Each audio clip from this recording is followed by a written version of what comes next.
How awesome does that look? That's amazing. Okay, we've got our two guests. We're going to bring them out now. First, the Elven King, Thranduil. Let's welcome Li Pei's.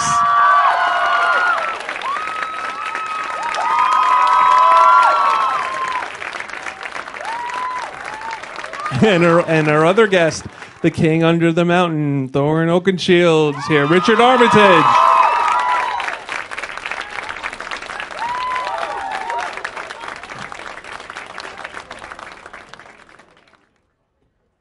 So something I've always wanted to ask actors that appear in these movies, these massive epic Peter Jackson movies, when you get a role like this, like what's the first thing you do? Do you flip out? Do you read? Did you read The Hobbit? Had you already read The Hobbit? Yeah, the first thing I did was read the book again. Yeah, because I'd read it when I was a kid, but then I guess I read it when I was preparing to meet them and audition for it the first time. Watched Lord of the Rings again.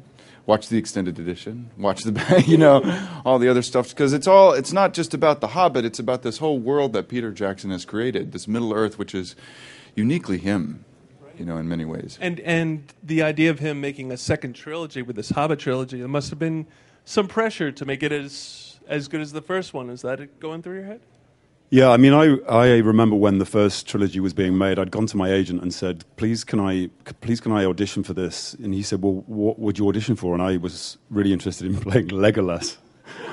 And yeah, that was his response. He laughed me out of the room. So I was really disappointed, that I was very late to the table. So to get the chance to come and be in this, revisit to Middle Earth was a bit of a legacy, a bit of a dream come true for me. Both of your characters in this final installment, they undergo some pretty profound emotional changes. It's almost like you seal the story away a little bit from Bilbo, and I wanted to talk to you both about that. Why don't we start with you, Rичард, with Thorin? Again, not to spoil anything for anyone, but Thorin becomes obsessed a little with greed. How does Peter help you with the emotional arc, like something like that?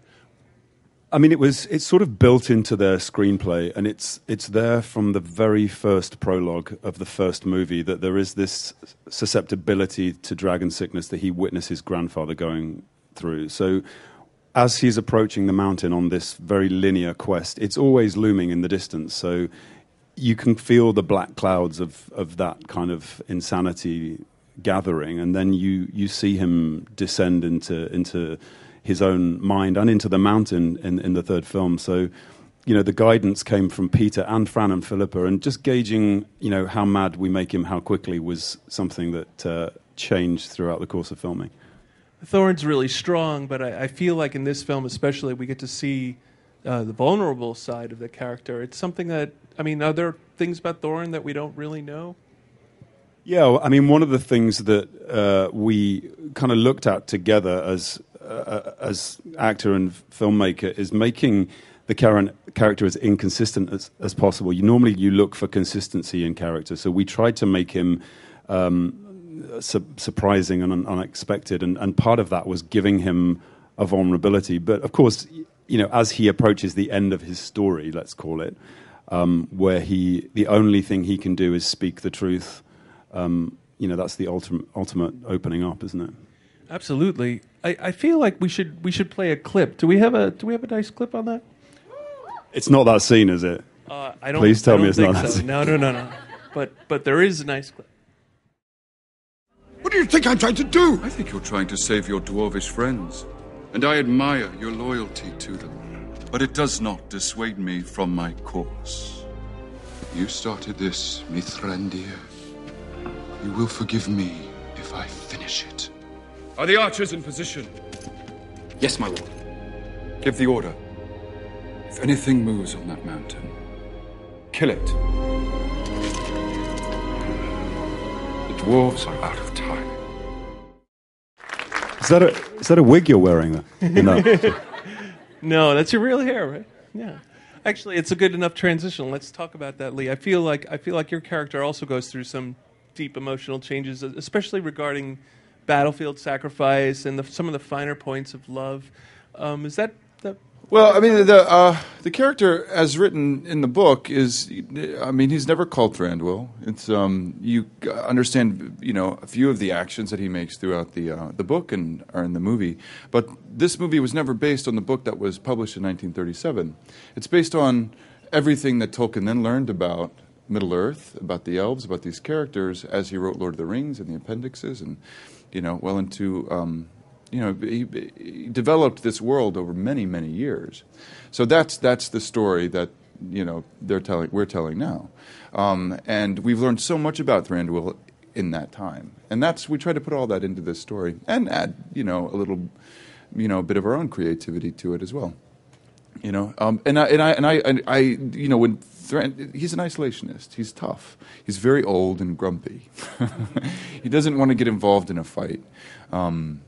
But when the dragon dies, which is not a spoiler because, these people know that. Come on. All eyes are on that mountain and what's going to happen, with this immense treasure that is, lying vulnerable there and what's going to happen next. And it feels like the machinery of war is coming into place and no one can stop it, So, yeah, that's a painful thing. Oh, I can imagine. And it's... When you're working on a project like this, or any of these three Hobbit movies, I imagine a lot of the acting is to special effects that haven't been created yet. But one of the great things about this trilogy is just how there's such a wonderful emotional through line through all of them, and I think that really does come from the acting and the actors. I'm wondering just if you could give us some insight on set how Peter foregrounds the emotion and the acting, like your through lines.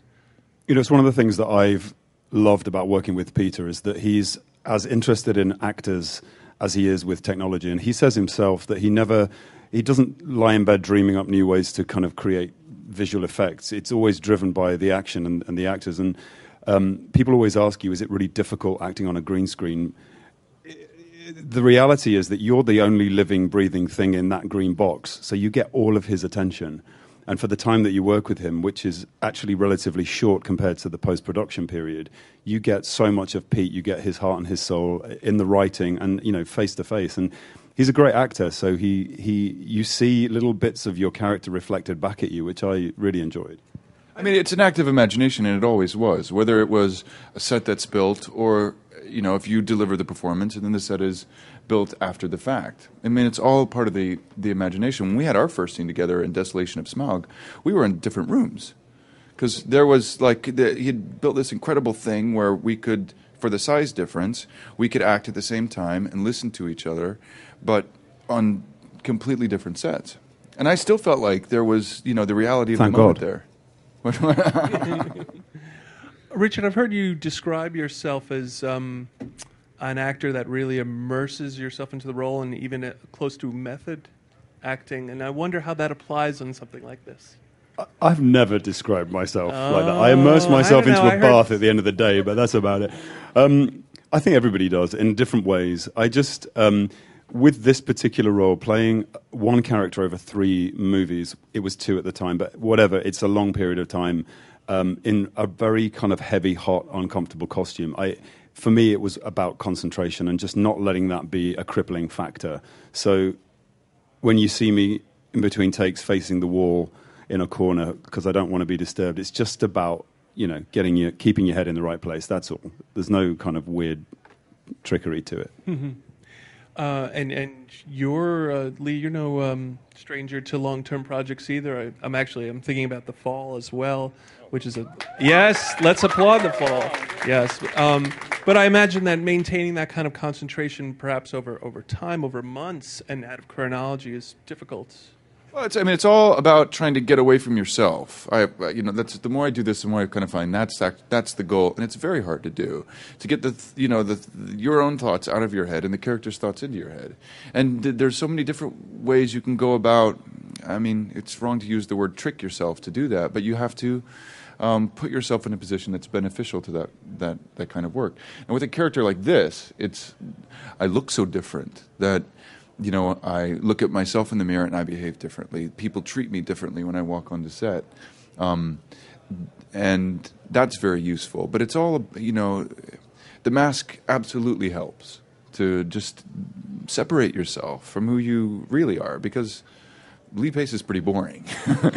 So you say. But the Elven King is a fascinating, complicated, wild creature. And I've got to scrub as much of me out of, my mind for that moment as I can. Do we have another clip? I know we have one more.